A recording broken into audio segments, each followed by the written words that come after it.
एक स्मरणीय दिन कि यहाँ 3 परियोजनाएं 22 करोड़ रुपए की इनके उद्घाटन करके जनता को समर्पित किए जा रहे हैं। और उसमें पहला जो ये स्थान जहां हम बैठे हैं, लघु सचिवालय, और ये भी एसडीएम स्तर के क्षेत्र का लघु सचिवालय, जब मंदिर देख करके आया और तो बहुत प्रसन्नता हुई, अच्छा लगा, जैसे वास्तव में डीसी के सचिवालय के बराबर ये हो गया हो। मैंने उस समय कह दिया था और मेरे कहने की देर थी और पीछे पीछे से कहा कि नहीं नहीं, ऐसे सब डिवीजन तो हमारे और भी है, सब जगह ऐसे ही कार्यालय होने चाहिए। अब एक बनवाओ तो फिर साथ में सारे ही लग जाते हैं, हमारे सब डिवीजन का कार्यालय ऐसा होना चाहिए। अच्छी बात है, आगे बढ़ते को देख करके अगर मन में कंपटीशन हो कि हमको आगे बढ़ना है, तो इससे बढ़िया चीज हो नहीं सकती। साथ ही फिर लड़कियों की शिक्षा के लिए जो एक योजना 2 साल पहले बनी थी और जिस कॉलेज का शिलान्यास हुआ था, आज उस कॉलेज का, छात्राओं के कॉलेज का उद्घाटन किया गया है। और उसमें हमारे लिए सबसे बड़ी प्रसन्नता की बात यह है कि उसका नाम हमारी नेत्री, हरियाणा की बेटी बहन सुषमा स्वराज जी के नाम से उसका नाम रखा गया। ये बहुत बड़ी बात है। अभी आज ही मैं अधिकारियों से बात कर रहा था, हमारा महिला बाल विकास विभाग है, तुमने कहा कि आपने महिला दिवस पर पिछले साल एक पुरस्कार की घोषणा कराई थी, तो याद आ गया उनको भी कि हाँ, बहन सुषमा स्वराज जी के नाम से कोई भी महिलाओं में अच्छा काम करने वाली, सामाजिक काम करने वाली हरियाणा की कोई बेटी, उसको इस बार महिला दिवस पर 10 मार्च को 5 लाख रुपए का पुरस्कार दिया जाएगा। ये उनके नाम से एक पुरस्कार दिया हुआ है। उसका चयन कर रहे हैं, कमेटी है, कुछ लोगों ने अप्लाई किया है। अप्लाई करने के बाद उस कंपटीशन में से जो नंबर 1 पर आएगी उनको ये पुरस्कार भी दिया जाएगा। और फिर तीसरा जो प्रोजेक्ट है, जो यहां अभी जिसका हम लोग जो आज उद्घाटन किया गया है, वो है रानी की छतरी, उसका जीर्णोद्धार हुआ है। ऐतिहासिक छतरी है, ये नगर भी बड़ा ऐतिहासिक है। राजा नाहर सिंह जी की रानी, उनकी याद में, उनकी स्मृति में ये रानी की छतरी बनी हुई है, लेकिन उसकी व्यवस्था अच्छी नहीं थी। उसके लिए भी पुनरुद्धार करके लगभग 2.25 करोड़ रुपए लगा करके उस ऐतिहासिक स्थान का महत्व ये बना रहे, हमारी सबकी यादगार बनी रहे, ये भावनाओं का विषय है। राजा नाहर सिंह जी का नाम बल्लभगढ़ के साथ बहुत ही एक अगूढ़ रिश्ता है। गूढ़ रिश्ते से हम हमेशा उनको याद करते हैं, तो इस नाते से वो याद हमारी बनी रहे, इस नाते से विकास के काम किए गए। मित्रों, विकास का काम तो पूरे हरियाणा में हम कराते हैं और लगातार 8.5 वर्ष से ये काम कर रहे हैं। जब भी 2014 में हमने सत्ता संभाली थी, उस समय एक बात कही थी कि सरकार का जो विकास के नाम से जो काम होता है हमको करना है, बस एक ही बात ध्यान रखनी है कि हर विधानसभा क्षेत्र में हम पूरा विकास करेंगे, किसी के साथ भेदभाव नहीं करेंगे। ये ठीक है, जहां मैं जाता हूं वहां के विधायक, वहां के मंत्री वो ये कहते हैं कि हरियाणा सरकार ने सबसे ज्यादा विकास मेरे यहां कराया है, लेकिन यही लोग जब दूसरी विधानसभा में जाकर बैठते हैं तो वहां भी यही सुनने को मिलता है कि सबसे ज्यादा मेरे यहां कराया है। तो होड़ लगी हुई है और हमने भी कहा है, इस होड़ में पीछे मत रहना, विकास के कामों में आगे बढ़ना। और फिर इस जिले में तो विकास अपने आप फरफर आगे चलता है, जहां 2-2 अधिकारी विकास और उन विकास दोनों के बाद विक्रम भी ऐसा बन जाए।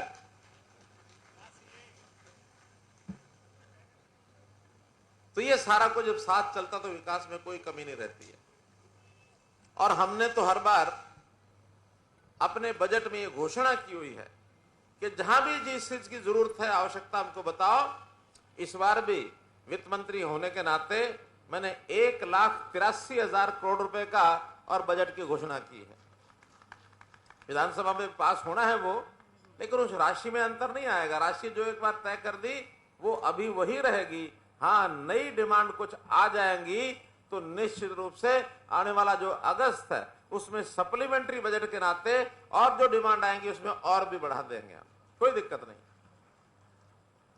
हमारे प्रभु कृपा से हरियाणा की जनता मेहनती है।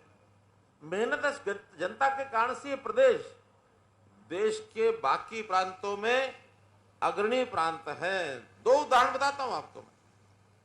छोटे बड़े 2 तरह के प्रदेश हैं। 19 प्रदेश बड़े हैं, 16 प्रदेश छोटे हैं। ऐसे कुल मिलाकर 35 प्रदेश या जो केंद्र शासित प्रदेश सब मिलाकर के हैं। 19 का अलग हिसाब चलता है, 15 का अलग चलता है, 16 का। तो ये 19 प्रदेशों में पर कैपिटा इनकम, यानी जिससे किसी प्रदेश की आर्थिक स्थिति को जांचा जाता है, आंका जाता है, वो होती है पर कैपिटा इनकम, प्रति व्यक्ति आय। मित्रों, ये प्रति व्यक्ति आय हरियाणा की देश में सब प्रांतों में सबसे ज्यादा है। अब कुछ लोग कहते हैं इसका पैमाना क्या है, कैसे गिनते हैं, क्या करते हैं, कुछ हिसाब तो पता लगना चाहिए। और मैं आज हिसाब बता रहा हूं। जिस प्रदेश में काम ज्यादा होगा, टर्नओवर ज्यादा होगा, उस प्रदेश में टैक्स भी ज्यादा इकट्ठा होगा। अब टैक्स इकट्ठा होना, उसमें तो कोई हिसाब किताब में हेरफेर हो ही नहीं सकता। तो अभी आंकड़े जो आए हैं पिछले वर्ष के, अब छपे हैं थोड़े दिन पहले, आपने भी इंडिया टुडे का सारा वो देखा होगा हिसाब किताब। उसके अंदर प्रति व्यक्ति जीएसटी कलेक्शन, ये जो 19 प्रदेश हैं उसमें सबसे ज्यादा टैक्स कलेक्शन वो हरियाणा का है। 31,000 कुछ रुपया एक व्यक्ति के हिसाब से टैक्स इकट्ठा होता है, सबसे ज्यादा हरियाणा में। तो इसलिए हम उस नाते से देश में अच्छा स्थान रखते हैं। और जब देश में अच्छा स्थान रखते हैं तो हमारे पास साधनों की कमी नहीं है। और हमें कमी पड़ जाए तो देश दुनिया के लोग हमको देने के लिए भी लाइन लगा के खड़े हैं कि हरियाणा के लोगों को कुछ पैसा चाहिए तो ले लो, जिस रेट के इंटरेस्ट से लेना ले लो। हमको पैसा देश और दुनिया के लोग 7% ब्याज दर होती है ना, 7% पर देने के लिए तैयार हैं। पड़ोसी प्रदेश 10% पर कोई देने के लिए तैयार नहीं है, उनको कोई नहीं दे रहा। ये साख है, ये साख है। तो देखिए, चाहे कोई व्यक्ति हो, परिवार हो, प्रदेश हो, वो अपनी साख के कारण से बहुत आगे बढ़ता है। तो हमें आगे बढ़ने से कोई रोक नहीं सकता, कोई काम हो, विकास हो, सब। अब परिस्थिति यह है कि केवल विकास से काम नहीं चलता है। क्या अपने प्रदेश की जनता सुखी है कि नहीं है? उनको जो कष्ट हैं, कुछ कष्ट तो हमारे प्रदेश के राज के कारण से, राज काज करने वाले लोगों के कारण से कष्ट होते थे। कब कौन सी किसकी जेब से पैसा निकाल ले, कब किसका कोई बाजू मरोड़ दे, कब किसी को परेशान कर दे। कुछ लोगों का प्रभुत्व होता था, कुछ लोगों का अपना दबदबा होता था, मंथलियां भी चलती थी, हफ्ते भी चलते थे। ये सारे धंधे बंद करने के लिए हमारा लैंड और स्थिति कैसे ठीक हो, हमने जितने भी पहचान करने में थोड़ी देर लगती है, उनके लिंक बैठाने पड़ते हैं, किसका किसके साथ लिंक है, और फिर एक साथ ऑपरेशन करना पड़ता। हमने ऑपरेशन किया। जितने भी गैंगस्टर्स हैं, जितने भी ये नशीली दवाओं का कारोबार करने वाले, धंधा करने वाले लोग हैं, इन सब के ऊपर प्रहार किया है। और प्रहार कहां किया? जैसे रावण की जान कहते नाभि में होती है ना, ऐसे इन लोगों की जान पता कहां होती है? इनकी इलीगल प्रॉपर्टीज में होती है, इनकी इलीगल प्रॉपर्टीज में होती है। हमने हरियाणा में 350 लोगों की कमर तोड़ी है। कुछ लोग तो हमको भी, अब वो वहां कहते बाबा का बुलडोजर, यहां कहते ताऊ का बुलडोजर, मजाक में कहने लगे। हमने कहा कि नहीं, गलत काम करने वाले को बर्दाश्त नहीं करेंगे। लॉ एंड ऑर्डर की स्थिति ठीक रहे। हमारे यहां प्रदेश के अंदर इंडस्ट्री आने के लिए तैयार बैठी है। देश और दुनिया के लोग इन्वेस्ट करने के लिए आते हैं। आज भी मेरे पास इंग्लैंड के जो पूर्व प्रधानमंत्री टोनी ब्लेयर, सुन लिया होगा कहीं से नाम, हमने को प्रचार तो अपना ज्यादा किया नहीं, लेकिन कहां से मालूम नहीं, उन्होंने अपनी इच्छा व्यक्त की मैं हरियाणा के मुख्यमंत्री को मिलना चाहता हूं। टोनी ब्लेयर आ गए मिलने के लिए और उन्होंने एक ही बात कही कि आपके हरियाणा में प्रगति बहुत हो रही है, इन्वेस्टमेंट के नाते बताओ। हमारे यहां इंग्लैंड के अंदर इन्वेस्ट करने वाले बहुत लोग हैं, जहां कहोगे, जिस क्षेत्र में कहोगे, उसी में इन्वेस्ट करने के लिए तैयार है। आके कह रहे हैं, अब इससे बड़ा तो उदाहरण नहीं हो सकता। लेकिन फिर और एक विषय जो हमारी चिंता का विषय है कि समाज में अलग अलग वर्ग हैं। उन वर्गों में कहीं ना कहीं जो तकलीफ सहने वाला जो वर्ग है, जिसकी ओर कभी किसी ने ध्यान नहीं दिया, जो पिछड़ा हुआ वर्ग है, जिसको गरीब समाज कहते हैं, किन्हीं कारणों से पिछड़ गया वो, लेकिन उसकी संभाल आज तक नहीं की। सरकारें योजनाएं बनाती हैं, केंद्र सरकार की और प्रदेश सरकार की, अखबार में निकाल देते हैं कि ये एक अच्छी योजना है, गरीबों के लिए है, फार्म भरो। जो लोग फार्म भरते हैं बहुत बार तो उन लोगों को जरूरत नहीं होती और वो खिड़की पर पहुंच जाते हैं, धक्का मार के सबसे पहले वो जाके ले आते हैं। और जो बेचारा गरीब है, जिसको जरूरत होती थी, वो उस खिड़की तक भी नहीं पहुंच सकता था। धक्के धुक्के खा करके पहुंच जाए तो वहां उसको वापस लौटा दिया जाता था कि फिर आना 10 दिन बाद। वो 4 चक्कर काटता था, आखिर में कहता था भाड़ में जाए ये स्कीम, मुझे नहीं कुछ भी चाहिए। ये उसकी बुरी हालत हमने देखी है, क्योंकि जमीन से जुड़ करके हमने काम किया है इतने सालों तक। भारतीय जनता पार्टी के कार्यकर्ता जो होते हैं, आज बड़े नेता भी बन गए हैं, सब लोगों ने जमीन पर खड़े होकर काम किया है। यहां वो नेता नहीं है कि बड़े नेता का बेटा वो बड़ा नेता बन गया, छोटा नीचे का नीचे रह गया। यहां नीचे जमीन से उठ करके लोग आते हैं, काम करते हैं, तब आते हैं। ऐसा नहीं कि बड़े नेता के बेटे काम नहीं करते हैं, काम करके वो भी आगे आए तो आए, अच्छी बात है, लेकिन काम करके आगे आना, उसी में से जनता की भलाई कर सकते हैं। हमने जब इन गरीबों की हालत देखी, हमने कहा कि हाँ पे काम करें, हर एक परिवार की जानकारी इकट्ठी करो। तो चाहे गरीब है, अमीर है, छोटा है, बड़ा है, मध्यम क्लास है, गांव में रहता है, शहर में रहता है, किसी जाति का, एक एक का हिसाब लगाओ। और आज आपकी जानकारी में बता रहा हूं, हमने 72 लाख परिवार हरियाणा के, उनका डाटा इकट्ठा कर लिया है। हर परिवार के बारे में हमको पता है कि उस परिवार की क्या स्थिति है, कितने लोग कमाने वाले हैं, कितने खाने वाले हैं, कितने बच्चे पढ़ने वाले हैं, कौन बीमार है, कौन बुजुर्ग है, क्या उनकी इनकम है, अपने घर के चलाने में, काम चलाने में कठिनाई क्या आ रही है उनको। उसमें से हर एक की व्यवस्था करनी शुरू कर दी है। परिवार पहचान पत्र ये बनाया हमने सबका, और मुझे लगता है उसमें कोई बाकी बचा नहीं होगा, 1-8% ही बचा है। यहां जो लोग बैठे हैं, जिस जिसका परिवार पहचान पत्र बना हुआ है, वो जरा हाथ खड़े करो। सब हैं, कोई ऐसा नहीं है जिसका नहीं बना, कोई ऐसा नहीं। अब उसके हिसाब से हम हिसाब लगाते हैं कि मान लो एक परिवार में बुजुर्ग है, 60 साल की उम्र हो गई है, और उसकी इनकम अगर 3 लाख रुपए से कम है बुजुर्ग की, उसकी पत्नी की, तो उसकी ऑटोमेटिक पेंशन बनेगी। 60 साल का हो जाएगा, उसके घर में अगले महीने पेंशन जानी शुरू हो जाएगी। पहले होता था क्या ऐसा? धक्के खाते थे लोग, बुजुर्गों को ले जा करके दरखास्त देना, दस्तावेज तैयार कराना, फाइलें तैयार कराना, धक्के खाना, कई कई महीने तक पड़े रहते थे। हमने लगभग 3 लाख नए ऐसे लोग ढूंढे जिस किसी की 5 साल पहले, 10 साल पहले बन जानी चाहिए थी पेंशन, उनकी बनवाई। हाँ, जिनको नहीं बनवानी चाहिए थी वो भी बनवा के बैठे थे, किसी के रिश्तेदार के नाते, किसी के भाई भतीजे के नाते। जिस किसी का दाव लगा, कहीं किसी ने तहसीलदार से अंगूठा टिकवा लिया गलत, किसी ने पटवारी से, किसी ने डीसी ऑफिस से, किसी ने एमएलए से, किसी ने एमपी से, जो सालों साल किसी ने हिसाब नहीं लगाया, वो भी लगभग 2 लाख गलत भी ले रहे थे। क्या उनको मिलनी चाहिए थी क्या? अच्छी बड़ी, यानी खुद सरकारी पेंशन लेते हैं, और कई तो घरों में पेंशन जा रही है, आदमी नहीं है, कभी रहा होगा, पेंशन बनी होगी, भगवान को प्यारा हो गया, पेंशन कटी नहीं। वो भी चल रही थी। तो मित्रों, ये एक एक हिसाब लगाया हमने, जिसको चाहिए उसको दो, जिसको नहीं चाहिए उसको रोक लो।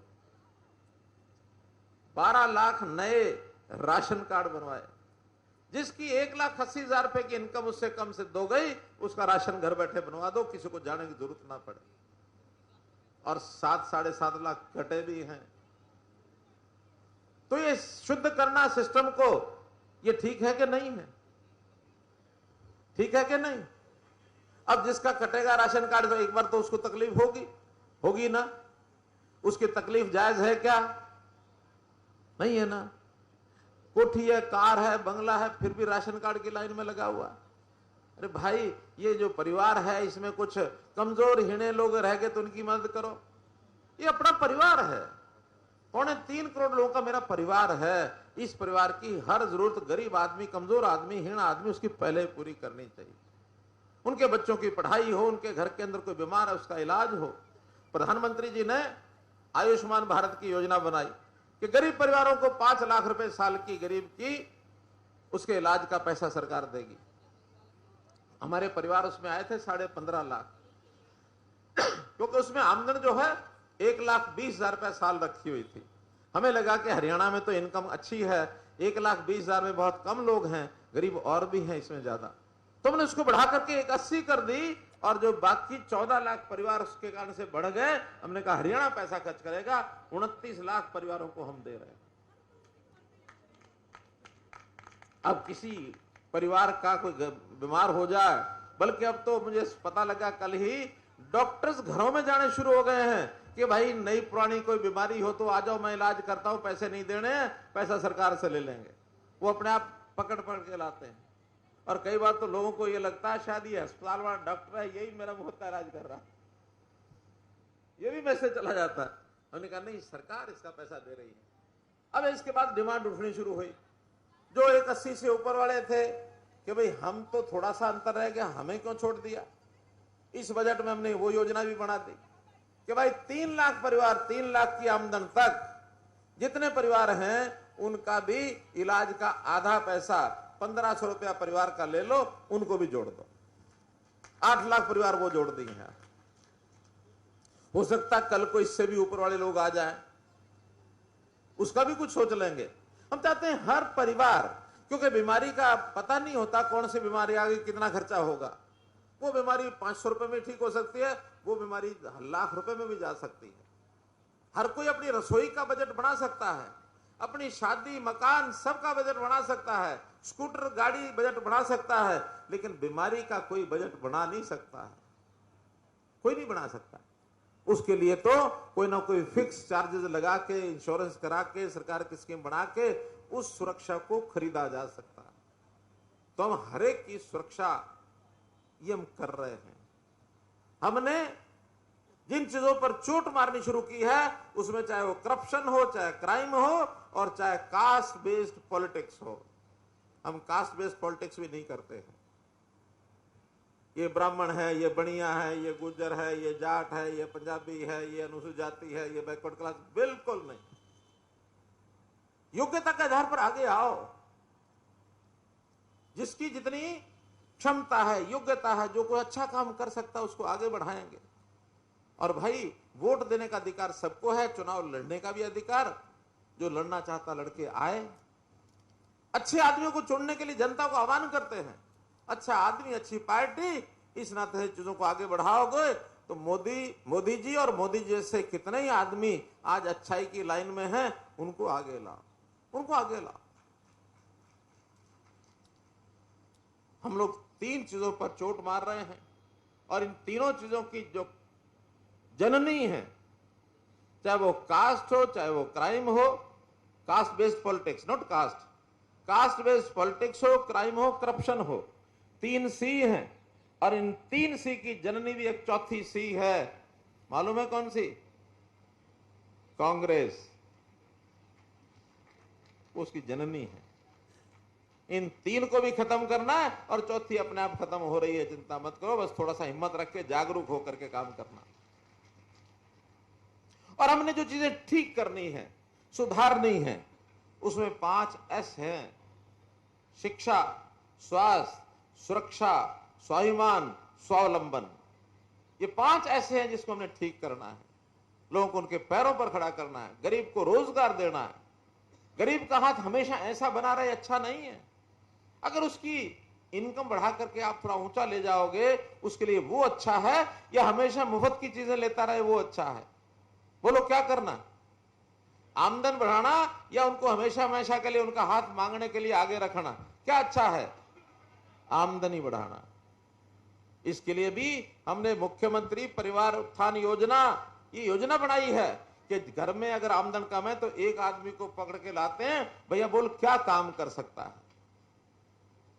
तो रोज अपना दुकान छोटी बना सकता है, छोटा घर का उद्योग कर सकता है, कोई प्राइवेट नौकरी कर सकता है, कोई छोटे से छोटा काम, भैंस पाल सकता है, गाय पाल सकता है, दूध बेच सकता है। कहता है मेरे पास पैसा नहीं है, बैंक से लोन की व्यवस्था कर दी है। 36,000 लोगों को लोन दिलवाया हमने इस योजना में पिछले साल, 36,000 लोगों को, और आगे का टारगेट 2 लाख परिवारों का है।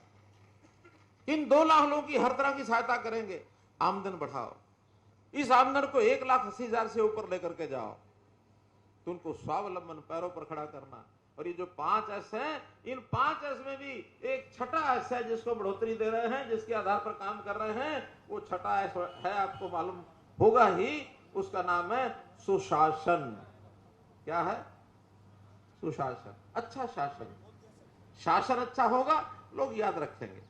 ये जो काल है इस समय, ये एक ऐसे काल के रूप में जाना जाएगा कि हाँ, मोदी जी की सरकार आई थी, हरियाणा में बीजेपी की सरकार आई थी, उन्होंने व्यवस्थाएं सुधार दी।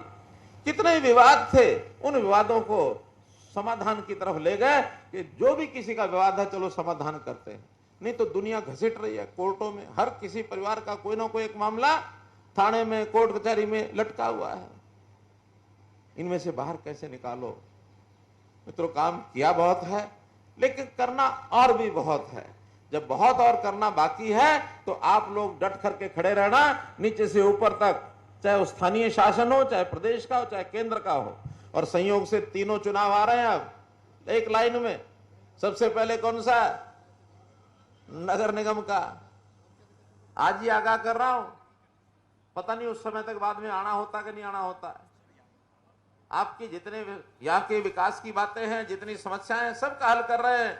मुझे यहाँ बताया गया कि हमारी कॉलोनियां जो हैं अनअप्रूव्ड हैं, तो मैंने 3-4 कॉलोनियों को नाम पूछे हमारे मंत्री जी से, मूलचंद जी से, तो उनका हमारी ये कॉलोनियां सारी अप्रूव हो गई हैं। चाहे वो तिरखा कॉलोनी हो, रघुवीर कॉलोनी हो, भाटिया कॉलोनी हो, शिव कॉलोनी हो, सबकी सब अप्रूव हो गई।